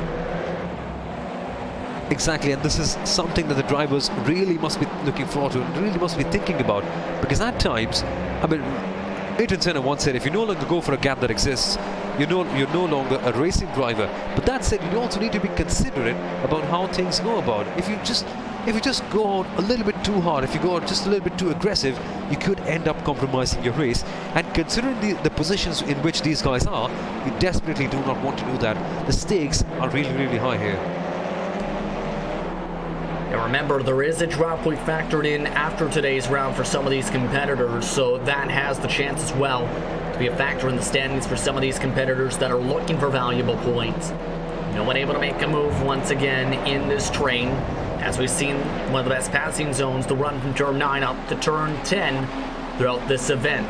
It's one of a few trains that have formed up. 7th, 8th, and 9th have also formed up a train.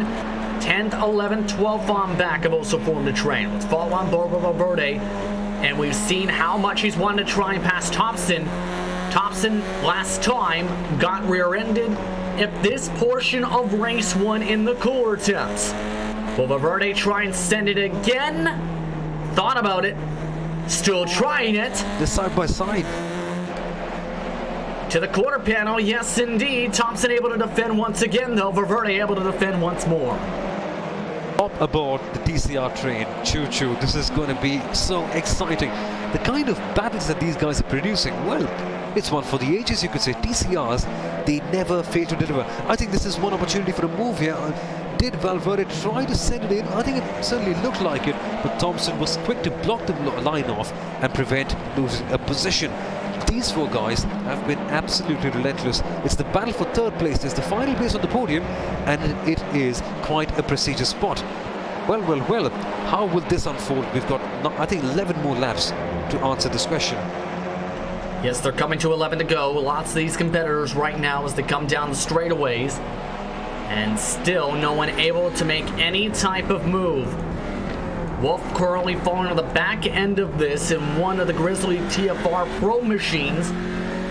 And I think at this point, if you're him, you might be licking your chops. If anything happens in these drivers in front, there's a chance he can take advantage for a podium. Absolutely. I think the position which Joshua Wolf is in, it can help him out later in the race, considering how aggressive these guys are already going. If anyone makes a mistake, he's the recipient. He is the guy with everything in hand. He can just go in there and grab all the positions. And Justin, as you rightly mentioned, it is a proper choo-choo train over here. All the groupings have essentially turned into that. It's just been that type of a race flow. Not as good of a run for Crum and Co. behind for the second part of the grouping. Valverde nearly hit the back end of Thompson in the first part of the grouping. Thompson still looking composed though, the multiple member of the NASCAR Ignite series. Still holding on to this podium spot even with the lack of grip. Well, he's driving with a great degree of composure, Thompson. I mean, he's seen Valverde trying to attack him just so many times, but the kind of lines that he's chosen, the kind of fending that he's shown, I think he's driving tremendously. He could be one of our candidates for the driver of the day. And this train, but it's catching all the attention in this race so far. It's been absolutely tremendous. Coming to 10 laps to go here, at this point, what do you do if you're in these types of positions now? Because eventually the patience has to turn to aggressiveness if you want to gain spots, right? It has indeed, and for someone like Wolf, who's all the way at the back of this pack, you could have two approaches. You could say, okay, right, screw it, now I really want to get in there. Now I really want to make a move, as is Valverde. He's trying to go down the inside. Has he finally got it done? They're going 3 wide, if I'm not mistaken, for a second there. And Crum is trying to make the best use of his opportunity. Doesn't quite get that done, but Valverde moves into 3rd place, and Thompson finally concedes the position. That's exactly what I was saying here. At this stage, someone like Valverde could be thinking, you know what, I've had enough of it, and I'm just going to go in there and get that position. And that is exactly what Valverde has done. As for the others, well, Crum tried to make the best use of this opportunity. I think it was the best chance that he had to try and make him move down the inside of Thompson and to get to P4. But now we see Thompson trying to retaliate, and Justin, this is turning out to be quite exciting, isn't it? Yeah, indeed. And Valverde starting to flex his speed muscles. He was looking pretty quick behind Thompson, showing a little bit more comfort in terms of his grip in the 381 machine for Kinetic Racing now, as the TDR machine just tries to hold on. Kurt Crum is the next driver who has a chance to attack. Wolf is still watching on behind as well. And you can see right there is one of the examples where out of Bach 10, where Thompson's been losing grip, and that's where Valverde's been gaining a lot of his time for the runs into Sector 3. That is exactly where Valverde has that advantage. Thompson, though, he was defending quite well over the last few laps. Now the tables have turned around him. Now he needs to pass Valverde, and at this stage he just needs to sit in, observe Valverde's driving, know where he's fast, know where he's not fast, and maybe pick out a certain spot, maybe Tarzan corner turn 1, and maybe try to get the move over there to get into 3rd place once again. Thompson may be a bit too far back though. A little bit of a wiggle coming off the Arie Luyendyk box, and loses some ground. The slipstream does help a little bit. All the drivers charge on the part on the brakes, and you can see how much they're sliding around in corner apex through Tarzan, just trying to stick the corner. By the way, behind him, it's getting crazy for 7th. Contact just underway between Skeets and Kevitt. Kevitt nearly got bumped off the racetrack. Up the inside comes Eric Mickey as he tries to make the move. In a tight battle, this is now a more 7-car train for the fight for 7th. Well, we were just focusing so much on the battle for 3rd place that we almost forgot that these guys here are producing a thriller of a race as well. Fantastic battling going on here, and Marcus Roma going side by side with Bouticles, if I'm not mistaken, over there. Bouticles just getting the edge, and this is getting frantic. There are battles going on for every single position. Nothing here is for granted, sorry. Rummer lost control off the car in terms of grip coming off turn 4. That's why he lost a couple positions. And Jacques Shaw is now saying, hello, I'd like to move up a position too. That is now for 12th position in this train. And that was the potential of what could happen with how wild the racing was going. And now all these cars are scrapping, coming to 8 laps to go for some valuable points. And here we go again. This is the battle for P4. Gert Krum, and they make contact. Thompson and Gert Krum make contact. Krum almost going sideways for a second there, and I think he's going to lose a position now, or does he? He blocks it off well, but my goodness, I think Gert Krum was trying to make a move down the inside of Thompson for P4. He was trying to get that place done, and he saw one opportunity, he went for it, and unfortunately for him, it just didn't materialize. But up ahead over there, Valverde will be looking back at all of this in this mirror and be thinking, losers, just keep fighting for that P4. I'll go in and get my P3. Remember, those are the two that made contact before. By the way, Nicholas Skeets was spun around in the Hanshurst block with contact with Ty Kevitt in the fight for 7th. Eric Mickey also with severe front-end damage. Skeets has been able to get his car rolling, but that pack has gotten chaotic for that 7th on back group. As these drivers sort out with Wolf, able to make the pass on Thompson, that group behind is 2 wide, 2 rows deep. My goodness, Marcus Roma, he's on the absolute edge. Side by side heading into turn 4. I think this is where all the chaos we have seen throughout the race. Now Bouticles is getting involved as well. And wait a minute, is that Michael Lane? With that broken red wing, he is still in it. That is absolutely ridiculous. Yeah, he is somehow still stuck around in 13th position here. Even without that back wing, he's been able to manage that car in this middle sector right here to be able to close up time by being a little bit more deeper on some of the braking zones and just sticking inside the slipstream of everybody else, it seems. Yeah, he's been absolutely tremendous from the very start. We didn't really mention him a lot in the middle part of the race, but still Michael Lane doing an incredible job to stay close to all these guys as this pack, it's just settled down a little bit. But boy oh boy, that was some tremendous racing. They were going side by side, wheel to wheel. That is exactly the kind of racing we all here to watch, and the TCRs never disappoint, do they? They never disappoint, as we're seeing still. These drivers coming to 7 laps to go in race number 2 in the race of the Netherlands for the European region for the Major Series.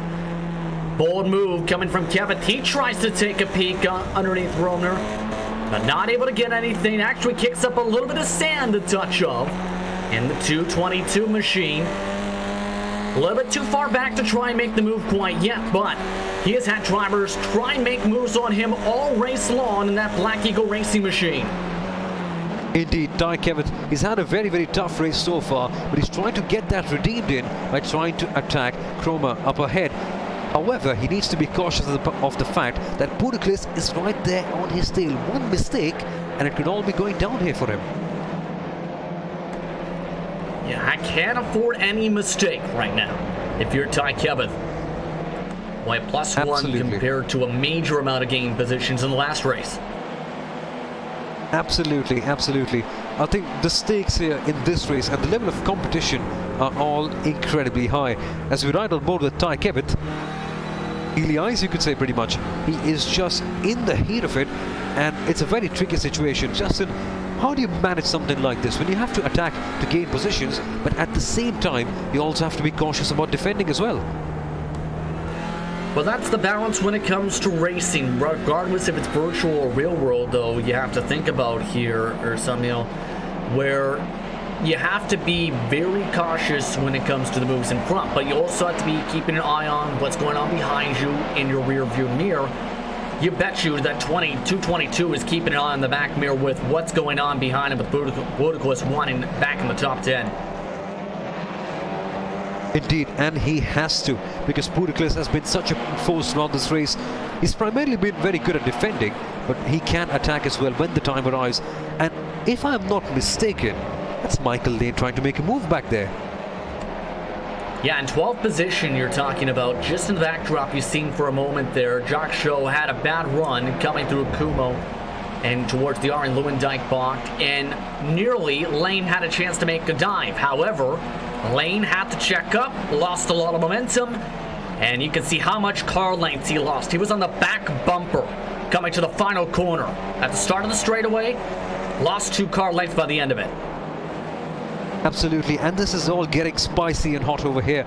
Lane just closing up, and even without that rear wing, the way he's managing it out, it is absolutely tremendous. Jock Show in that no-emission motorsports car, he is just trying to manage things out. He is under pressure, but I think he's a driver good enough to maintain the position. Another thing about that car, that black and gold car looks absolutely fantastic. Yeah, it looks really nice and specky for today's race in his Audi TCR machine, and has been able to swing his car very well throughout the track. Coming up 5 laps to go this time by. One thing to note for the competitors on the track, everyone has made it to the required points distance for this event. So all drivers... Opportunity here. On track. Got it there, but opportunity here, but Michael Lane, I think he's got to move. A very, very bad line there by the other car, the black and gold car that we see here, but Michael Lane, he just had one chance, and unfortunately just couldn't make the most of it. Yeah, Lane having a chance to make a move. But yeah, these drivers will get the points. It is confirmed for all the drivers inside this field today for the top split drivers. Lane, though, still looking to try and take advantage because Show just seems to struggle in that corner we just seen right there the past 2 to 3 laps. Well, Lane is completely at it, as you mentioned correctly. He was struggling a little bit, as we saw from his rear view camera. No rear wing. It's remarkable how he's still able to keep up as we now head into turn 1, the Tarzan corner. Not close enough, or is he? He's just getting very close to the back bumper. Lane, though, with the corner run off the exit. Has to check up, though. A bit of a brake check for the no-emission machine. That was very dicey heading into turn 4. And Very defensive right now for the 12th position still. Man, oh man, this is fantastic. Lane, I think he's trying to go down the inside of this S's. It's a very, very crazy part of the track, and if he can get a move down here, I think he deserves a great deal of recognition if he can. Unfortunately, he can't get that done this lap. But again, wow, he's say what you want, he's been doing a fantastic job, and he's been probably one of the most entertaining drivers on the grid so far, definitely. Even with the -7 in race number 2, he's been able to put on a show with no spoiler, as he still looks to carve it, and Show knows that Lane still got some speed. He is trying to mirror drive. All getting really exciting here. Lane trying to go down the inside, both of them having different lines here. Who's going to get the edge for this one? I think the positions remain just as they were, but this could be an opportunity for a cutback for Lane here. Or can it be? No, it can't. Good defending there. Show again taking a very aggressive defensive line, trying to hold up the bottom side. These drivers losing more and more time to Podium in 11th position, and the more that Show holds up Lane in that part of the racetrack, the more it hurts him here, which is why I think Show is being so aggressive in that defensive line to hold on to this position. Let's see if Lane tries to charge it up the inside. He does take a look. Show misses the apex.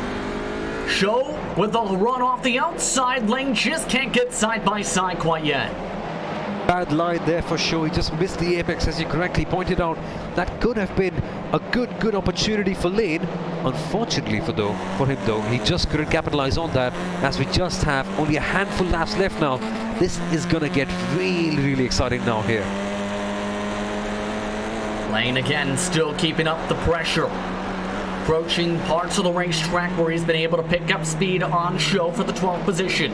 These drivers 34 seconds behind the race leader, but scrapping like it's for a podium spot. Lane, earlier break. Show, harder in and out off the gas, forced to check up again, holding up Lane's momentum going into Mach 9. Oh, well, it's all kicking up over here. Lane taking a very wide line. Can he get it done? Oh, around the outside. This could be a real opportunity for him. Show defending hard.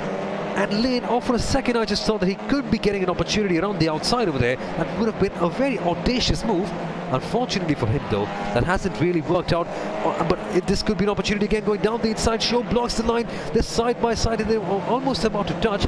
And I guess we've got new visitors into this party. So many people joining in this battle.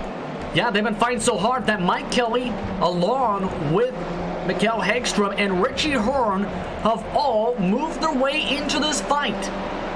So if anything happens between these drivers coming to 3 laps to go, they have a chance to gain some positions. Remember, those drivers were involved in the first big one of this race, some of them. Hagstrom trying to go on the outside line with Kelly, gets hit. Contact, Hagstrom trying to go for the squeeze. Instead, he goes into the sand. My goodness, that was daring Hagstrom, trying to go around the outside.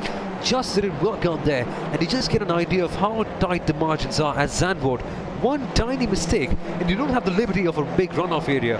It's a proper old school track. You make a mistake, you get penalized for it, either on the sand or on the grass. And at this instant, Hagstrom completely had to take a trip through the desert, you could say. Yeah, that loses him a ton of track position, back to 16th and out of range of these drivers in the attack for the top half of the field. By the way, this has all been going on. The leaders are still close, mind you. As you've seen on the top of the ticker, separated by about just 0.6 of a second. Ems has been able to keep within range of Midfield, coming to 2 laps to go throughout this entire race. Problem is, he's not been able to make any sort of move or even get a chance to take a dive. Absolutely. And just looking at them race, it just makes me wonder how these guys were racing as other robots, because they've just been there in the same gap for the last 24 laps. It's almost incredible to see how consistent they have been. I think there's not a lot of time left for Christopher Ems to try and get a move there. Just only a couple of laps, and if he has to get something done for the lead, he has to get it done right here and right now. He did lose 0.3 last time by after gaining a 10th for the past couple laps. Behind them, cars are trying to break the slipstream. See drivers snaking their way down the straightaways. Henry Bennett is leading the group for 8th on back, with everyone trying to hold on to their positions. Rummer and Cabot are the drivers behind as they go back into the ever-dangerous turn number 4. The Hugenholzbach were a bad run again for the 81. He's been missing the bottom of the apex in that corner all race. Almost like he's been trying to do that to ramp it off the corner. Exactly. He's having a hard time over there in this race so far, as we saw him miss the apex.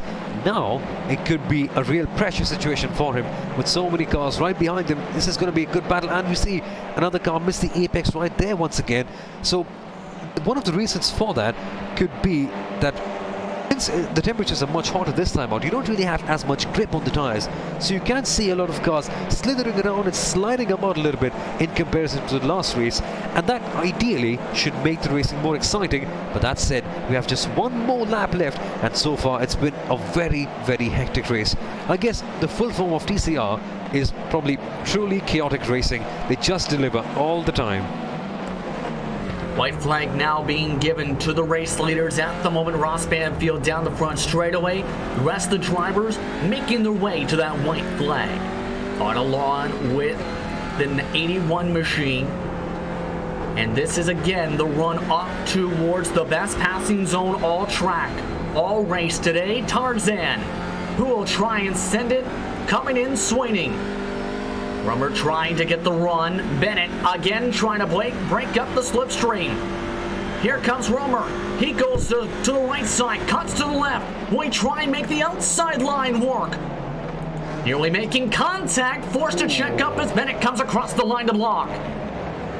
Well, they're getting really, really naughty here for the final lap.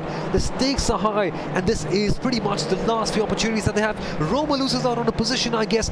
He had a very, very bad line over there heading into turn 4, and he is under incredible pressure now. It's all kicking up here once again. These guys, well, how do you react if you're Roma? It's the final lap of the race. You need to get ahead, but at the same time, you need to defend your position as well. He can just see his spot going right here in front of him. He had the opportunity to make a move, but now he's just here defending his positions now. Still, the scrap continues on for some of the closest battles on the track, but for Ross Banfield, he's making his way to the final corners of the circuit. Contact! Contact has turned around as Romner in the fight for P number 9, and Budaklis will come on through for a top 10 position, taking advantage of the mistake. As that goes on, Ross Banfield will say hello to that safety car and hello to victory lane. He gets the sweep in the 4th round of the Major Series European region. He's the winner of the race of the Netherlands. Christopher Ems comes home in 2nd. 2 consistent P2 places for him. He'll be slightly disappointed, but at the end of the day, 2 P2 finishes is much better than anything else as well. So tremendous driving by both of these drivers, and Ross Banfield, you've got to say, he's pretty much the MVP of this race so far. But that aside, let's focus on this battle going on here for P12. Jock Show, he's trying to defend very hard. Mike Kelly involved in this one as well. Final corners, Michael Lane involved in this one as well. He's trying to attack Jock Show for 12th place. Who's going to get this one done as we head out onto the backstretch for the final time? I think it's Jock Show who gets the 12th place, and he does. Michael Lane in 13th. And that's a good job for Lane, because he actually went off the grass in turn 4 at the start of the lap and fell to the back end of that train, was able to recover to get by Richie Hearn and a couple other drivers as the last of the competitors crossed the stripe in race number 2. Very competitive under the sunshine on the hotter track. Temperatures went up as much as 10 degrees Fahrenheit. Ross Banfield kept calm, cool, and collected and won at a similar interval as race number 1, 1.2 seconds over Christopher Ems. Valverde sweeps the podium. All 3 drivers are the same in the podium as the race number 1. Crum finished in 4th, Wolf in 5th, Thompson in 6th, while Eric Mickey came home in 7th. Henry Bennett in 8th, with Budaklis and Romer round out the top 10. Well, we all saw it get really frantic there for the top 10 positions. However, Ty Kevith misses out on P10. He's in P11. Jock Show in P12. Michael Lane somehow he's in P13 with that damaged rear wing, with Richie Hearn at 14th, Mike Kelly in 15th, Michael Hackstrom in P16, Dawson Brock in 17th, Colin Marzolf in 18th, Arsenal in P19 and Nicholas Sheds in P20. Belval finishes in 21st, Gong in 22nd, and Reagan rounds out the 23 drivers in the top split for the action today. For the major series, all drivers receive points for race number 2. Come back in just a moment. You're watching RaceSpot TV, the iRacing Esports Network, for the circuit Zandvoort.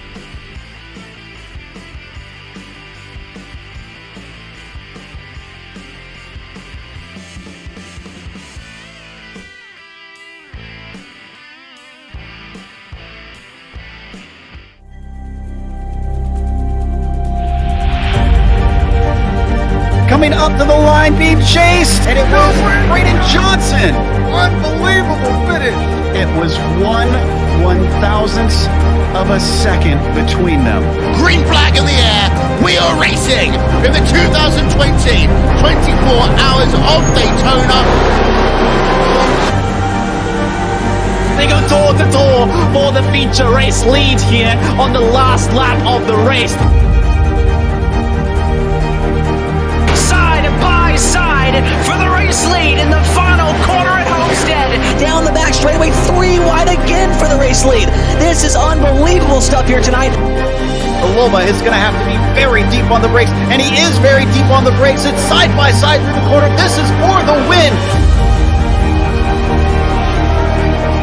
It'll be side by side. Davies low, Ottinger high. To the very inside is Garrett low.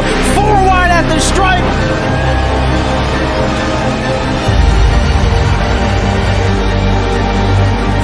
For all his work here on this outside line, neck and neck. Who's going to back out? Does anyone back out? Verstappen starts to squeeze on the inside, and now he'll try and straight line it. Goes under the apron, drag race to the line. It's so close to call.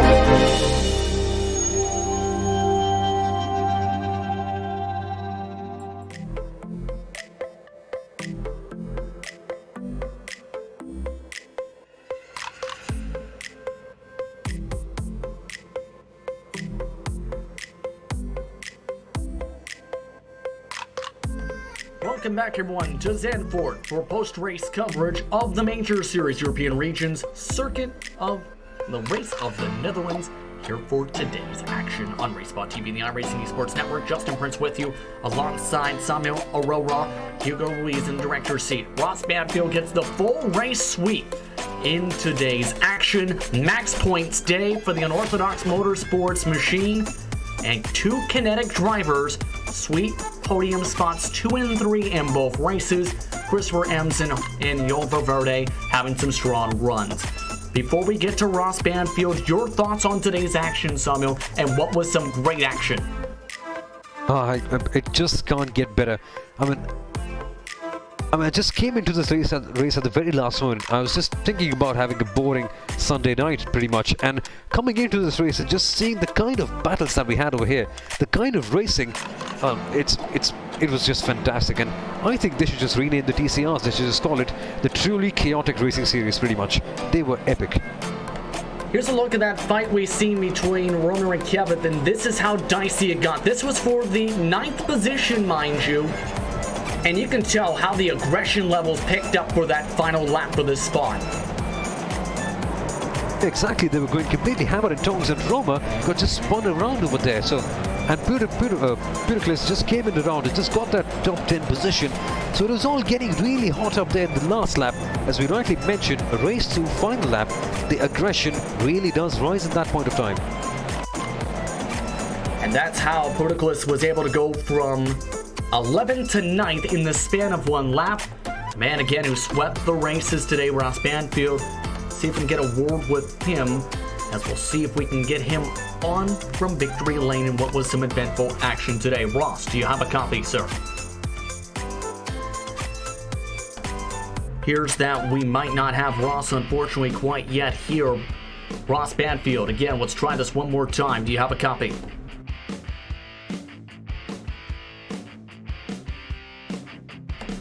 Unfortunately, it looks like we do not have Ross Banfield with us here for victory lane at this moment here, as this has been some eventful action here today. before we actually have Joshua Wolf that's joined us in the broadcast booth, the 5th place car. Let's start with him at that moment, to be precise. That Joshua Wolf went from 12th to 5th in race number 2. Joshua, how do you feel about your race today? Joshua Wolf, do you have a copy? Yep, I got you. Sorry. It was good. I was actually surprised. I'm not typically good at the standing start, so that was I was really surprised I was able to make up those spots that I did. But working with teammates, kind of getting their feedback on how to do the standing start in this car, really helped out. How difficult was it to try and make passes, because it looked such like a rhythm track today where you need to wait for somebody to make a mistake from, at least for the booth? Yeah, that was definitely difficult. We had, I think everybody was just so close on pace that it was all waiting for that mistake, or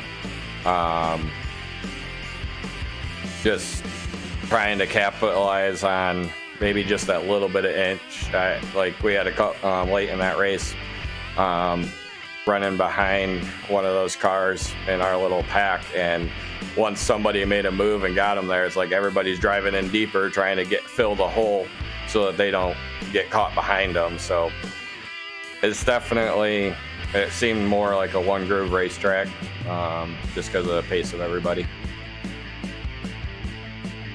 Yeah, now becomes the main focus now was, well, first off, the championship has its first drop weeks factored in after today's race. But second, some good racing action with the All-Star race in the World 600 is next on the calendar. Your thoughts heading into the April swing for the Major Series?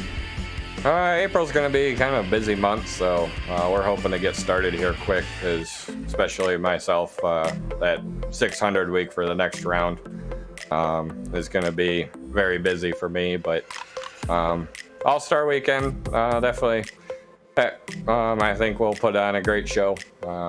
It's always fun kind of getting everybody together from all the different regions and seeing how that turns out. Anyone you want to thank for being a part of your top 5 finish today in race 2? Thank my team, and I got our sponsors, TeamSpeak and Infinity Decals.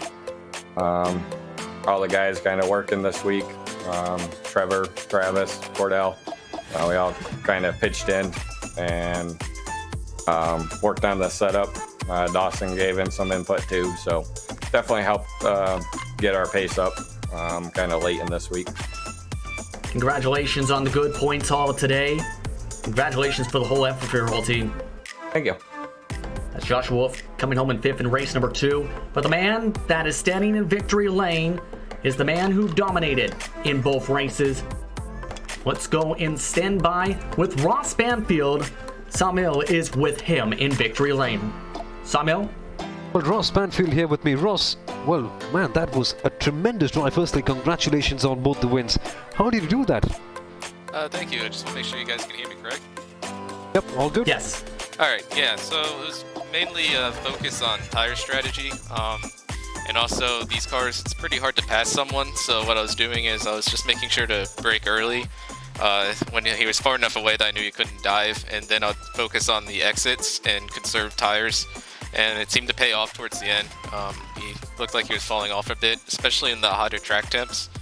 With these cars, it's really easy to overdrive them, so I was just focused on keeping the tires and being consistent, not really giving him any opportunities to pass. Ross, how did you adapt your driving between the first 2 races? Because in the end, you ended up winning both of them, but certainly the conditions were quite different in both the races, weren't they? Yeah, so when the track gets a little hotter, especially with the new tire model, you kind of have to move your braking points farther back. So I was just braking a little earlier, and I was easing on the throttle and trying to keep my steering inputs a little softer, trying to keep those tire temps under control, just make sure that I don't burn them out. It's really easy to burn them out in the first half of the race, and then you really suffer towards the end. Right, and your word on that battle, because we saw both of you guys battling out throughout both the races. Any word in your competition so far, and what do you feel at the end of this race? Well, it was a good race. It's definitely kept me on my toes the entire time. I was always checking my mirror, and definitely looking forward to the next few races with them. Hopefully it'll be just as good on the ovals for the next one coming up. Well, hopefully, once again, Ross, congratulations. Do you have any sponsors or any team members or anyone else that you want to thank? The floor is all yours.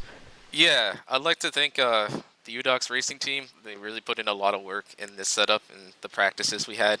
And also our main sponsor, Direct Innovations. They kind of helped allow us to host a bunch of practice races, which really helped me get prepared for this main race. And I think I wouldn't have won it if it wasn't for all this practice with the teammates and everything. So shout out to them.